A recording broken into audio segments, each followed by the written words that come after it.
W420radionetwork.com. Welcome to America's Cannabis Conversation. I'm David Katzmeyer, your host, and today we're talking about the ever-extending wave of legalization. Not an easy wave to surf sometimes. It's a product of work and perseverance from dedicated people who want to bring improvement to the laws, which are a little too heavy for the substance involved. We often think of the epicenter of all of this activity as being in the golden triangle of Humboldt County, California, and such. But the fact is, this is a grassroots movement all across the nation. That brings us to our first state, Delaware. Coming up in just days is the Repeal Rally Day on December 4th, 2021 in Delaware. This is a presentation of the Delaware Cannabis Policy Coalition, who continues the annual legacy of these events. The 2021 rallies were organized for Wilmington and Rehoboth, Delaware. These events are to rally support to influence Delaware legislators to legalize adult use of cannabis, and it has done this for many states. Very much involved with Repeal Rally Day is the Delaware Cannabis Advocacy Network. And Executive Director of the network is here to talk about it, Zoë Patchell. Zoë joined NORML's Women Alliance in 2010. She helped with Philadelphia events and participated in the movement in states across the nation. She attended trainings with Students for a Sensible Drug Policy, Northeastern Institute of Cannabis, Americans for Safe Access, and you can find the Delaware Cannabis Advocacy Network at delawarecannabis.org. So here to talk about the organization, upcoming events, and more is Executive Director Zoë Patchell. Zoë, welcome to America's Cannabis Conversation. Thank you so much for having me, David. We appreciate it.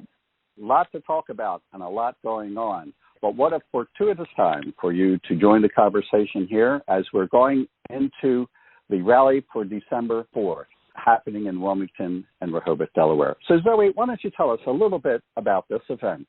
Yeah, so we're hosting our 7th annual Repeal Day rally on Saturday, December 4th. We actually organize this rally every year on the first Saturday in December to mark the anniversary of the repeal of alcohol prohibition, to specifically protest the equally harmful and failed policy of cannabis prohibition. So we use this historic day to raise awareness and educate the public as well as our lawmakers about the many similarities between alcohol and cannabis prohibition. And we try to highlight the dire need to repeal cannabis prohibition in our state of Delaware as well as nationwide. I think most people can agree that alcohol prohibition was a disastrous policy that was clearly government overreach. You know, it didn't work. It didn't stop anyone from drinking. It didn't eliminate the demand for alcohol. It certainly didn't eliminate the supply for alcohol. It created public safety problems. And it basically gave way to organized crime as we know it. It also created consumer safety issues and significant public health hazards with bathtub gin and other tainted products. And enforcement was increasingly costly and expensive to taxpayers. And cannabis prohibition is the exact same failed and costly policy with the same inherent effects. It doesn't work. It doesn't reduce the use, supply, or demand of cannabis. Here in the state of Delaware, we have over 17% of Delaware adults admit to being consumers. The thriving illicit market creates problems and crime in our community. It creates a preventable public health issue with contaminated products like the tainted vape scare that we saw 2 years ago, or even cannabis laced with other drugs. And it comes with an inexcusable human and economic cost. And it turns otherwise law-abiding citizens into criminals here in our state and nationwide. There's been hundreds of thousands of victims of the war on cannabis. And December 5th marks the 88th anniversary of the repeal of alcohol prohibition. Yet we're going on the 85th year of cannabis prohibition. So it's really important for us to use this day to help educate our state and the public about the repeated mistakes that they're making by continuing the enforcement of cannabis prohibition. So this year, we've expanded the event to include 2 rally locations. We have a Northern Delaware rally location, which will take place in Wilmington at 10:30 a.m. on Saturday. And the event initially started in Wilmington back in 2014. So we tend to try to always keep it in Wilmington. But this year, we've added a Southern Delaware location. Delaware's not the biggest state, but it's big enough where not everybody can make it to one single rally location. So we've added a second rally location this year in Rehoboth Beach, and that rally will start at 3:30 p.m. And we're hoping that people will join us in Wilmington and then hopefully also join us in Rehoboth later that afternoon. And we're going to have speeches by local community leaders and advocates that are leading the charge on cannabis prohibition and cannabis legalization. And we are going to have a number of individuals that have recently had a cannabis offense, as well as individuals who recently did a significant amount of time for simple cannabis offenses here in the state of Delaware. So they'll be coming to our rally to share their stories of hope and perseverance after being a victim of cannabis prohibition. And we'll also have a call to action where participants can actually take action right at our rally by making a call to their elected officials here in Delaware, asking them to prioritize our current active bill, HB 150, that would legalize cannabis for all adults 21 and older here in the state of Delaware. So we're asking people to come out and join us and rally to end prohibition again.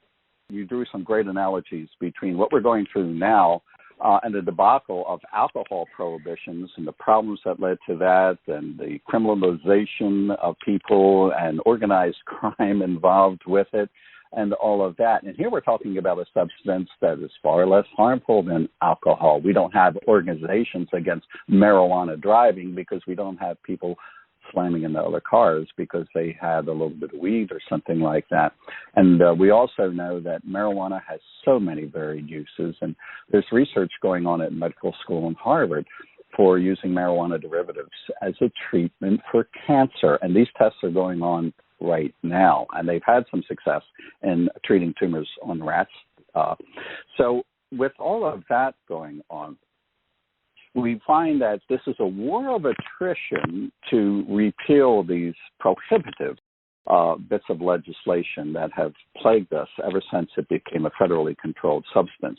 And in your state of Delaware, you've made some strides already, even though we have a way to go. Let's talk about medicinal use in Delaware. What's going on with that? Is it now finally legal? Yes, Delaware actually legalized medical cannabis back in 2011.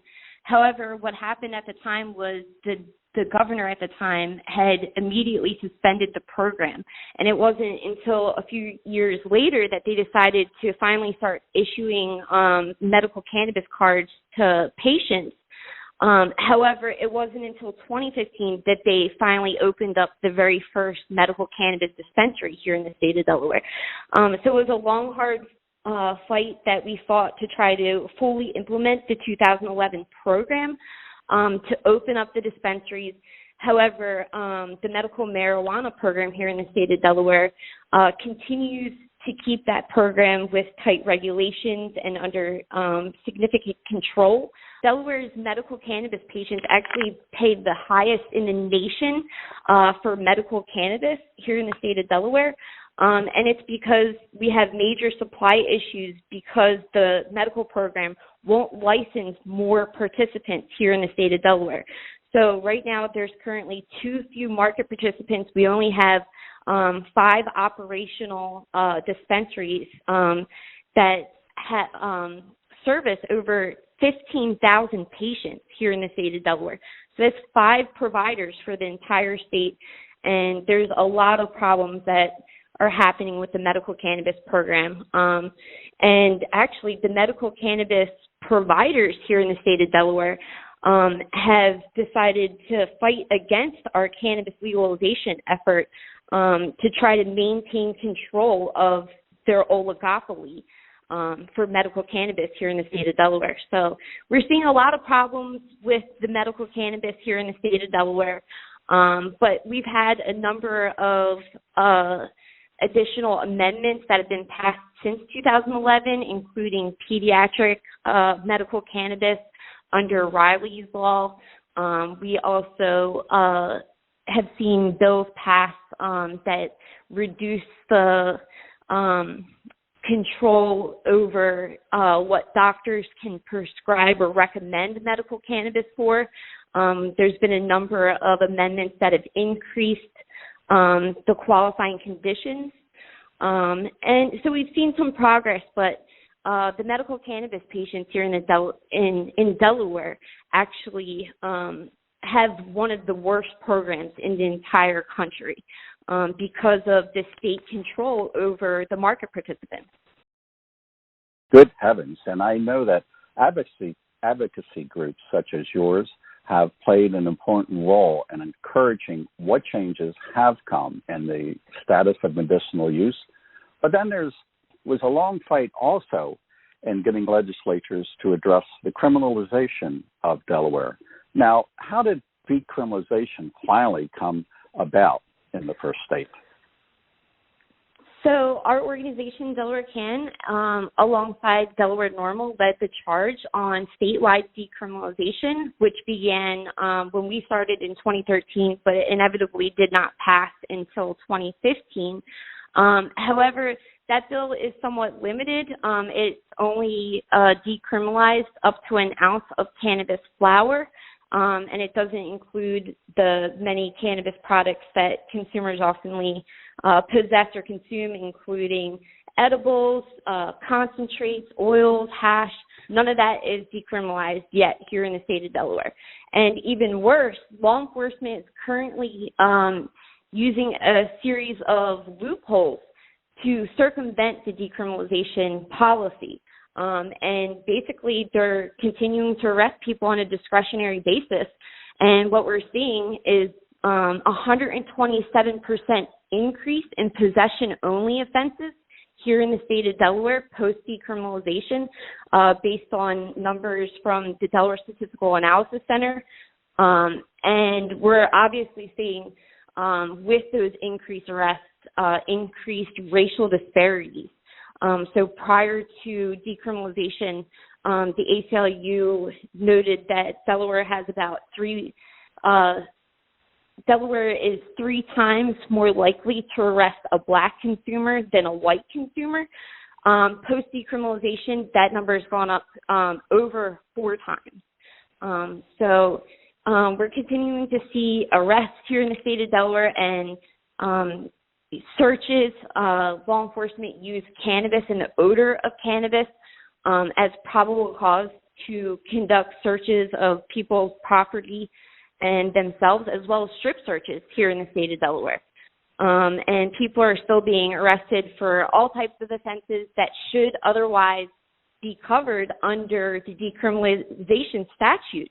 But with law enforcement discretion, they're able to apply either misdemeanor cannabis offenses and even in some cases, felony cannabis offenses, including felony tampering of evidence, felony endangering the welfare of a child, felony intent to distribute without conclusive proof that it has anything to do with drug dealing, and then, of course, felony drug dealing for nonviolent providers that are just basically fulfilling the demand that the over 17% of Delaware adult consumers need, because, I mean, we have this significant population of cannabis consumers in the state of Delaware.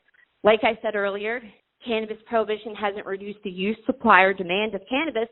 So those 150,000 Delawareans need to be able to get their cannabis from somewhere. It's a disastrous policy. It's a failed policy. It's a very costly policy, and it has an inexcusable human and economic cost. We have to repeal cannabis prohibition. Zoe, I know you work as a paralegal for a law firm, and you've seen a lot of these cases actually come through the office where you work. So you have firsthand knowledge. as a witness to all of these things. Now, of course, we're indebted to law enforcement personnel on a daily basis. We would have anarchy and chaos if it were not for the people who lay their lives on the line and protect us. But unfortunately, there are these instances where some in enforcement will try to legislate with force and try to impose their own opinion on what should be the law of the land. So there is still some more work to do out there in terms of bringing justice through legalization to level the playing field, so they won't have tools to bring against selected people who violate what is now against the law. So do you currently have any projects active right now where you're supporting a bill that will go before the legislation of Delaware? Yeah, so Delaware has its third iteration of a cannabis legalization bill. That's a current active pending bill right now, House Bill 150.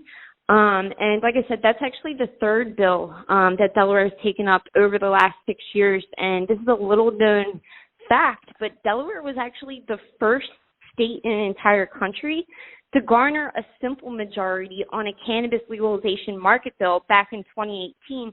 However, Delaware state constitution requires that any bill involving legalization of the market requires a 3/5 supermajority, which is similar to what on a federal level would be kind of like a filibuster.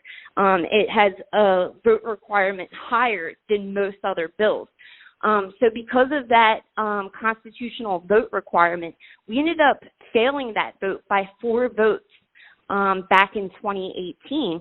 And of course, the only states that had passed legalization prior to that did so via voter initiative, and Delaware does not have voter initiative. So our bill has to go through the legislature, and it has to pass with a 3/5 supermajority in order for Delaware to become a legalized state. So we're working on that measure now. Like I said, this is the third version of the adult use cannabis legalization bill that's been out. And this is by far the best version that has been introduced in our legislature. It actually legalizes 10 currently illegal acts pertaining to cannabis, and including, obviously the possession, use, and purchasing of cannabis, and it covers all the different products that aren't covered under decriminalization. It also ends the felony charges for cannabis accessory sales, manufacturing, and distribution. So that's kind of like your head shops or, glass blowers who are currently facing felony offenses here in the state of Delaware simply for selling a bowl or a bong. So it eliminates 10 current illegal acts pertaining to cannabis.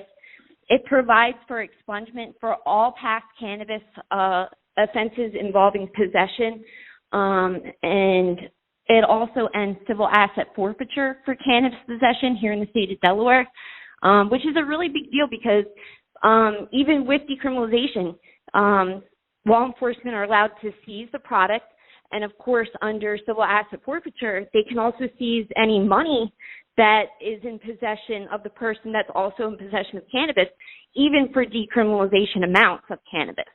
So it's really important that we also repeal the civil asset forfeiture for cannabis. And it also, and one of the most important things is that it eliminates the use for law enforcement to be able to use cannabis as probable cause based on the odor of cannabis alone. And that, clearly circumvents our Fourth Amendment constitutional protections from unreasonable search and seizure. So this is going to be a really big piece of this bill.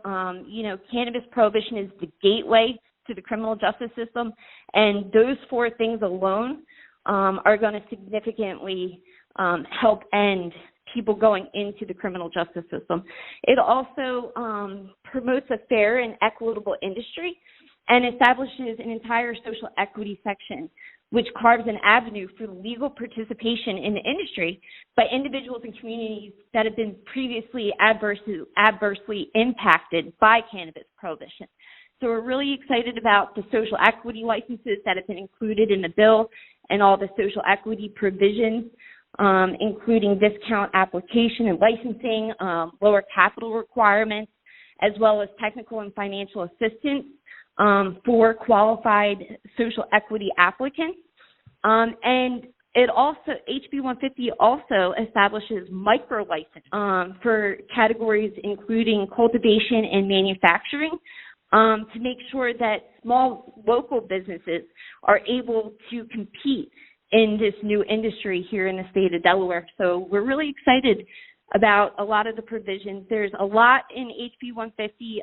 There's a lot of moving pieces to it, but we're expected to get a vote sometime in 2022 when the Delaware legislature reconvenes. And right now we've already passed committee in the House, and we're just awaiting a House vote. So we're anticipating that vote would come sometime between January and March of 2022 once the Delaware legislature reconvenes. Well, thank goodness for organizations such as the Delaware Cannabis Advocacy Network and other organizations with whom you coordinate. Have you seen any movement in this legislature? Does it look like any of the members in Delaware Congress are on board with this so far? How's the prospect look for winning them over? Yes, so like I said, we already have a simple majority of Delaware legislators that support this, and of course, public opinion is at 61% here in Delaware. So we're really asking Delaware citizens to contact their elected officials. Like I said, we don't have voter initiatives, so unfortunately, unlike New Jersey citizens who got to go to the ballot and vote on cannabis legalization, we don't have that ability here in the state of Delaware. So the 61% of Delawareans that support cannabis legalization need to contact their elected officials. We're really close. We're only a couple votes that have not been confirmed right now in order to pass the House with HB 150. It's looking pretty good. We just need, everyone to speak out and stand up and, let their elected officials know that we need to prioritize HB 150 when the Delaware legislature returns to session in 2022.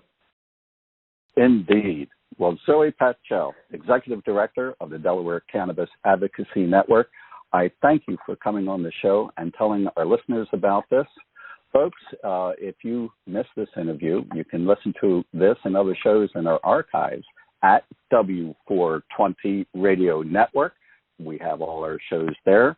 You can learn more about Zoe, link through to the Delaware Cannabis website, and find out about this. And if you're hearing the show in the archives, do follow up and visit their sites to get an update on the status of what's happening with these events, these pending bills, and more, because the work continues, but the groups are busy working behind the scenes. You can find out how you can get involved as well.